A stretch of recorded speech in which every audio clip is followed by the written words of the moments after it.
Bienvenidos todos. Continuamos con el tema textura y estructura y veremos hoy los diferentes tipos de textura.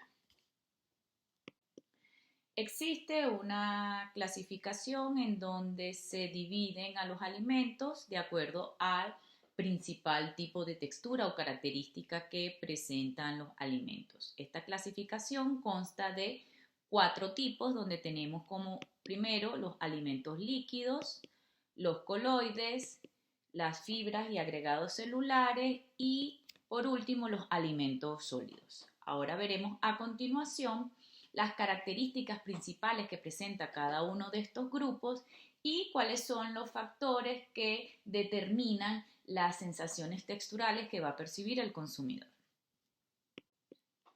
Cuando hablamos de alimentos líquidos, podemos decir que estos alimentos son los que fluyen a temperatura ambiente y la textura va a depender principalmente de la viscosidad que estos alimentos presenten, que a su vez va a depender de los procesos de homogeneización o la composición que tenga este tipo de alimento. Por ejemplo, cuando tenemos jarabes, entonces va a depender la viscosidad del tipo de azúcar que presenta, de la cantidad de porcentaje de inversión de la sacarosa que ocurre. No es lo mismo tener un gel, un líquido o un sirope de maíz que un sirope de glucosa, ¿ok? Entonces, la viscosidad que este presenta va a depender principalmente de cuál es esa composición.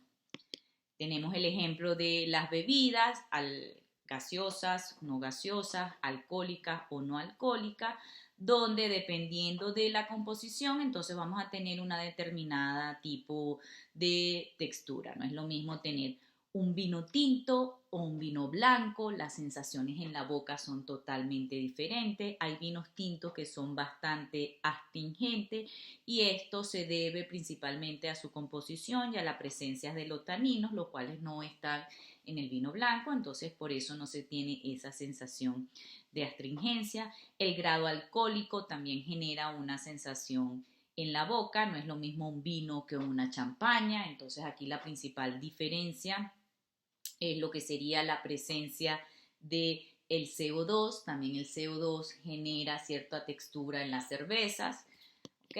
Por la parte de las bebidas lácteas, entonces va a depender la viscosidad y la textura que se percibirá de acuerdo a la composición, es decir, si no es lo mismo una leche completa que una leche descremada, que una leche deslactosada, entonces las sensaciones que se perciben en la boca son totalmente diferentes. La leche homogeneizada también va a ser diferente, porque entonces, bueno, eso va a hacer que los gránulos, las gotas de grasas que estén presentes allí, ¿ok? Tengan un tamaño determinado, la presencia de proteínas o no.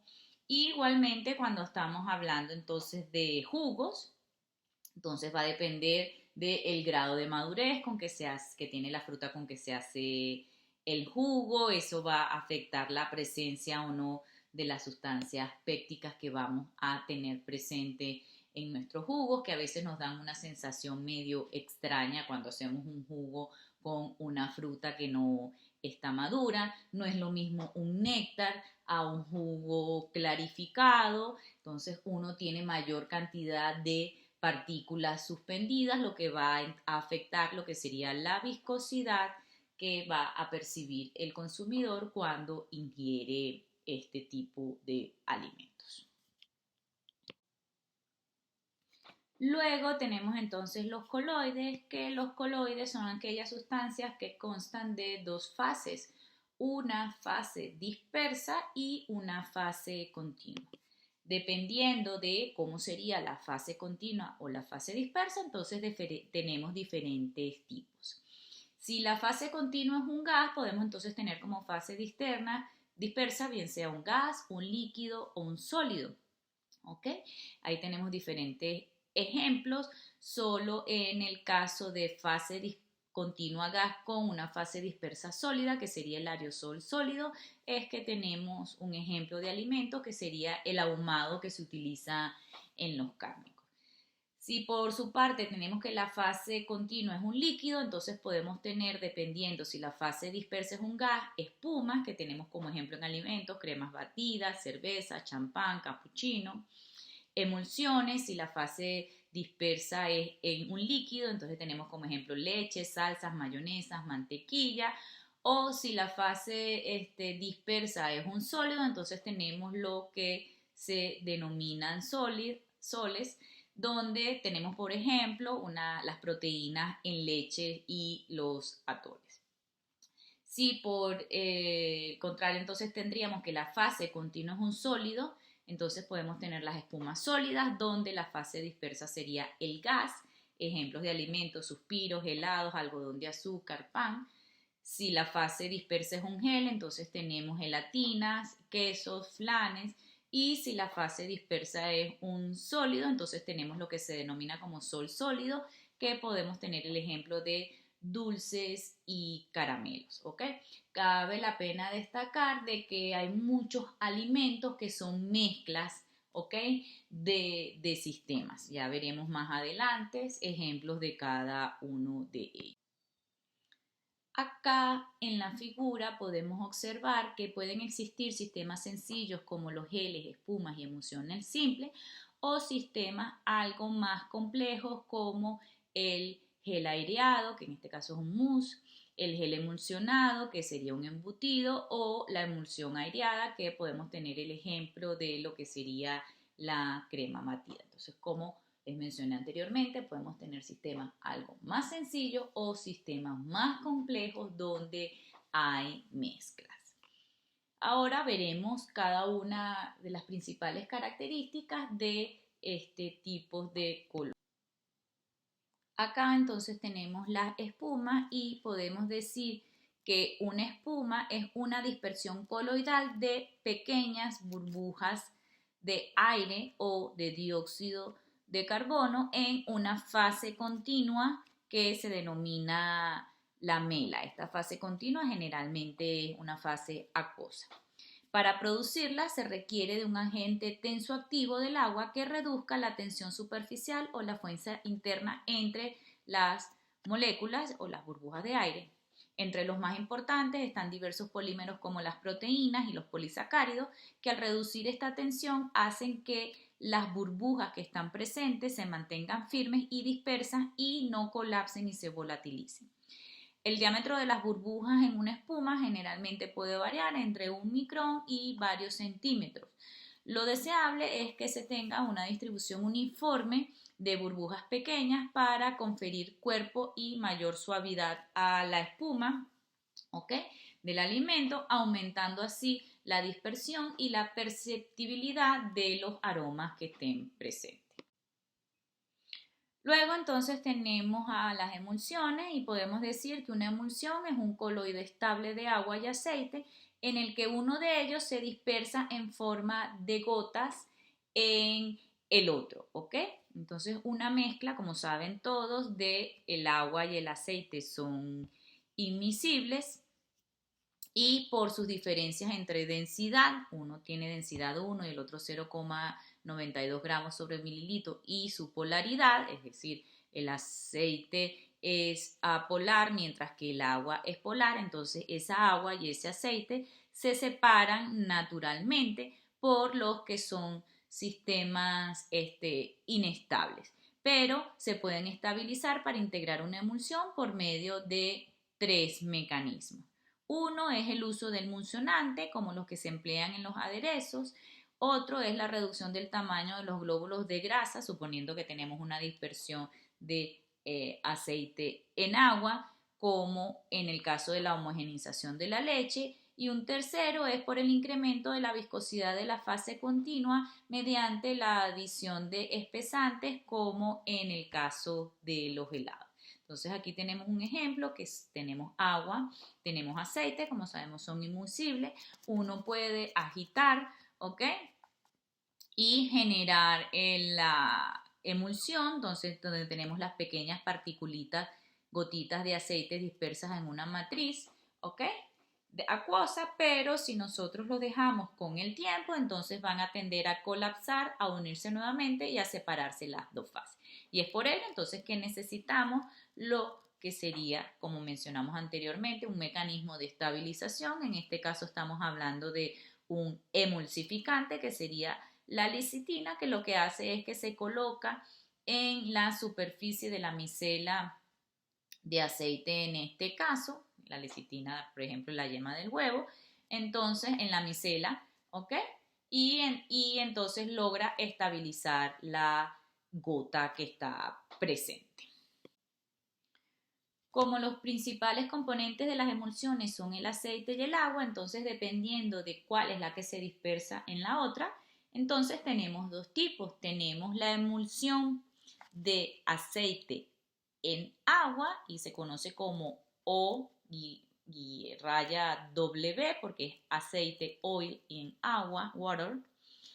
Y un ejemplo de ello es la mayonesa, la leche, los helados y aderezos, cuyas gotas de aceite entonces están dispersas en la fase continua de agua. ¿Okay? Y tenemos por otra parte entonces las emulsiones de agua W en aceite, ¿okay? Como la margarina y la mantequilla, en las que las microgotas de agua se dispersan en una estructura continua de aceite. ¿Okay?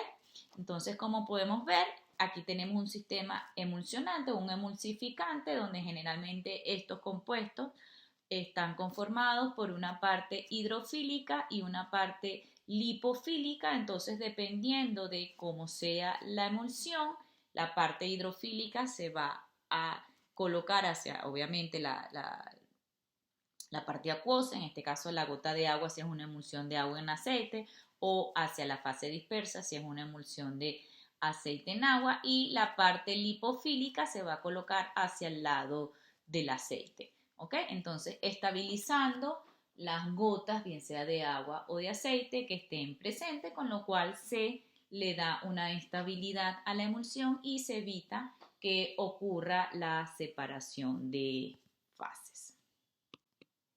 Aquí tenemos diferentes ejemplos. Tenemos el caso de las vinagretas, donde puede existir una emulsión doble de aceite en agua en aceite. Tenemos emulsiones de agua en aceite con fase de aceite parcialmente cristalizada. Entonces, en este caso, ¿okay? La fase continua, que sería la parte grasa. Tenemos el caso de la margarina. Recuerden que la margarina tiene cierta firmeza, ¿ok? A temperatura ambiente, y es que, bueno, pueden haber ácidos grasos que están allí cristalizados. Y tenemos el caso de los aderezos, que es una emulsión de aceite en agua con una fase acuosa en la cual se encuentran dispersas moléculas de polímero. ¿Okay? Entonces, estos casos son sistemas más complejos a los sistemas prototípicos simples, como mencionamos anteriormente. Cuando hablamos de a qué depende la textura de este tipo de emulsiones, entonces, bueno, en las emulsiones aceite en agua va a depender principalmente de la viscosidad que presente la fase continua, de la fuerza de atracción entre las partículas presentes y las dimensiones de los elementos discontinuos. Mientras que en las emulsiones agua en aceite, entonces va a depender de la red de los cristales de grasa, ¿ok? Acuérdense que aquí en este caso es el aceite, la fase continua, las propiedades de fusión que puedan presentarse esos cristales y la capacidad de recristalización que ellos tengan. Acá entonces tenemos diferentes ejemplos. Tenemos el caso entonces del chocolate, que es una fase grasa casi completamente sólida, y para prevenir recristalización es importante el proceso de temperado que se realiza durante la elaboración del chocolate. Tenemos la margarina, que es una fase grasa parcialmente sólida, contiene un contenido de agua de 20% aproximadamente, y la consistencia está determinada por la cantidad de cristales de grasa que se encuentran dispersos en la fase continua. La mayonesa, por su parte, entonces contiene un 80% de aceite aproximadamente. El tamaño de las gotas de aceite se encuentra entre 1 y 5 micrones, y generalmente se utiliza la yema de huevo como un emulsificante. y el aderezo, que entonces sería 40% de fase grasa, y la adición de biopolímeros, como vimos en el dibujo que se mostró anteriormente, que está un biopolímero disperso en la fase acuosa, le confiere la textura que este tipo de alimentos presenta.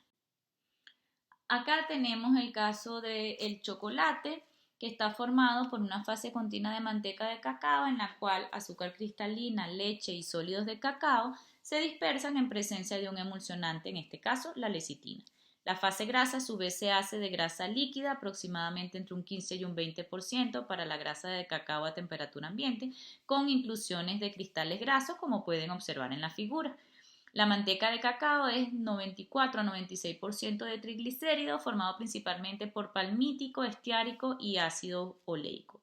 En el chocolate, el azúcar tiene que ser molido en un tamaño de partícula más pequeño que 25 micrómetros para que no se sienta la sensación arenosa en la boca, con la mayoría de las partículas menores a 25 micrómetros.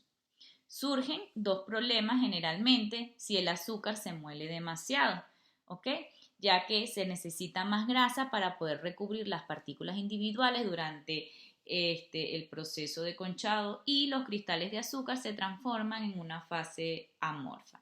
El azúcar amorfo es más higroscópico que el azúcar cristalino y recoge humedad, sabores y olores acompañantes. Es por eso que entonces tiene que haber un tamaño de partícula entre los 25 y los 5 micrómetros. Entonces aquí podemos ver cómo sería la distribución. Tenemos las partículas de cacao, tenemos los cristales de azúcar, tenemos los cristales de manteca de cacao y tenemos los cristales que se colocan en la superficie, ¿ok? Que son los que forman ese bloom, o lo conocido como bloom, que es cuando a veces abrimos unos chocolates y tiene una capita blanca superficial, entonces es por la presencia de esos cristales en el chocolate. Acá tenemos a los soles, entonces se tiene que un sol es un sistema coloidal formado por una fase sólida dispersa en una fase dispersante líquida. En general, la fase dispersa está constituida por macromoléculas como las proteínas, los polisacáridos y los lípidos. En la industria de alimentos son muchos más comunes los soles de tipo liofílico, es decir, que tienden afinidad por el líquido dispersante. En general, los soles liofílicos están constituidos por macromoléculas que contienen como parte de su estructura grupos funcionales, como se muestra acá. Aquí tenemos la molécula con grupos funcionales que pueden formar enlaces electrostáticos con las moléculas de la fase dispersante. Por ejemplo, las proteínas hidrosolubles pueden formar coloides en agua debido a la formación de puentes de hidrógeno. Otros ejemplos de soles liofílicos son las dispersiones simples de gomas o pectinas, o dispersiones complejas como las formadas por una fase dispersa de agregados o micelas, como es el caso de la leche descremada o la yema de huevo. Una característica relevante que poseen los soles es su capacidad para pasar del estado sol al estado gel, o del estado gel al estado sol, ¿ok? Por un simple cambio de la temperatura, o por mantenerse sin alteración por un periodo corto de tiempo. Por ejemplo, podemos tener un sol de una dispersión proteica de gelatina al 2%, ¿ok? Entonces aquí tenemos, cuando uno prepara la gelatina, fíjense que uno disuelve el sobre de gelatina o la barrita de gelatina en agua. En ese momento en que está disuelto en el agua, ¿ok? Entonces tenemos un sol.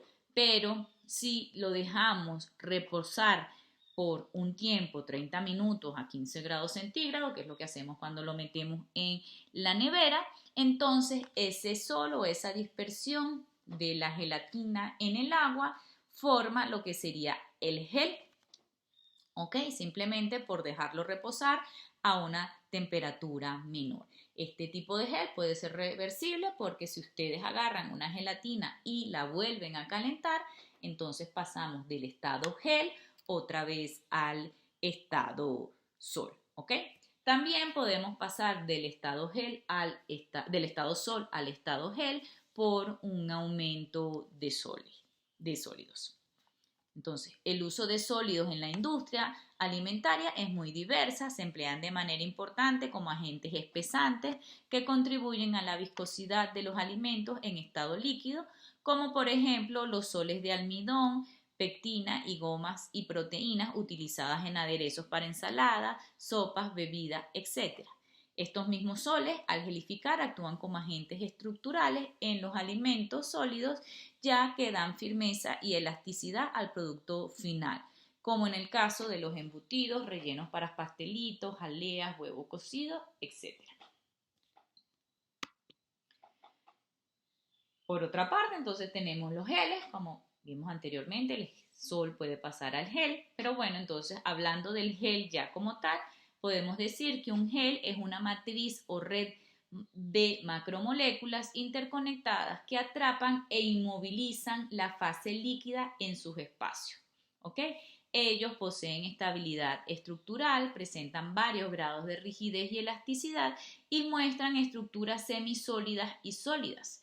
Entonces, los geles son comúnmente el resultado de la solidificación de un sol, como vimos en el caso anterior, y a pesar de que el mecanismo de conversión del sol a gel no está muy claro, lo importante es que el gel resultante presenta un estado sólido o semisólido al inmovilizar la fase dispersante del sol inicial, ¿ok? Entonces, algunos ejemplos son los pudines, las gelatinas, las mermeladas, el tofu, el queso cottage, la clara de huevo cocida, etc. Entonces, estos son casos particulares porque a pesar de que en muchos casos podemos tener que la fase acuosa, por decirlo, líquida, es en mayor proporción, pero sin embargo, al formarse esa red estructural, ella atrapa, ¿ok? La fase líquida y le confiere esas características de sólido. En el caso de los geles, la textura que van a presentar va a depender principalmente de 4 factores. El primero sería el tipo de entrecruzamiento que mantiene la estructura tridimensional. Puede ser un entrecruzamiento químico o un entrecruzamiento físico. El entrecruzamiento químico involucra la formación de enlaces covalentes entre las cadenas de la macromolécula que conforman el gel, mientras que el físico se debe a interacciones secundarias no covalentes como enlaces tipo puentes de hidrógeno o de Van der Waals, interacciones hidrofóbicas, interacciones electrostáticas o de dipolo-dipolo o enredos físicos entre las moléculas estructurales. El otro factor sería lo que sería el grado de reticulación o la cantidad de uniones entre las moléculas estructurales. Obviamente no es lo mismo tener un red, imagínense una tela metálica de esas que se utilizan para espantar mosquitos, a tener una red tipo de esas telas para gallinero, ¿ok? Entonces los puntos de entrecruzamiento son mayores en el caso de la red para espantar mosquitos, si lo hacemos lo comparamos con ese tipo de material a las rejas de gallinero. Luego entonces tendríamos la composición que se refiere a cuál tipo de macromoléculas estructurales tenemos presentes, es decir, si son polisacáridos o si son proteínas, y al tipo de gel. En los geles simples hay una sola macromolécula que conforma la red y existen diferentes tipos como los que se muestran. El tipo red con enlaces covalentes, los cuales son principalmente de naturaleza sintética, como los geles de acrilamida, y en ellos se forma una red tridimensional por el entrecruzamiento de cadenas flexibles unidas por medio de enlaces covalentes, que serían estos puntitos de unión. Los geles físicos termorreversibles formados por la cristalización parcial de cadenas o por la conformación de hélice, entonces tenemos estos de aquí y estos de aquí. Estos geles pueden cambiar de la forma sol a la gel por cambios en la temperatura, Su consistencia varía y puede ser suave y muy deformable como la que tiene la gelatina o dura y frágil como los geles de agarosa. Tenemos luego las estructuras tipo caja de huevo, en donde la zona de unión son generadas por la formación de complejos iónicos entre un catión divalente como el calcio del calcio más 2 y las cadenas de la macromolécula. Un ejemplo de estos geles son los geles de pectina o de alginato, siendo estos últimos los que son empleados para encapsular sabores y aderezos. Los geles coloidales, los cuales consisten de agregados más o menos esféricos, que tenemos este caso de acá, ordenados en una cadena o en forma de racimo. Ejemplo de estos son los geles de caseína que se forman en el yogur. En la mezcla de geles, aquí tenemos entonces el material que forma el gel, ¿ok? Hay dos materiales principalmente o más de un material y tiene la ventaja que la mezcla de polímeros puede generar mejores propiedades que cuando se tiene un solo tipo de polímero. Acá pueden presentarse mezclas de polisacáridos también, polisacáridos con proteína o proteínas con líquido. Entonces tenemos sistemas mucho más complejos, pero entonces la mezcla de componentes provee mejores propiedades. Y con esto terminamos por los momentos con este tema. Muchas gracias por su atención.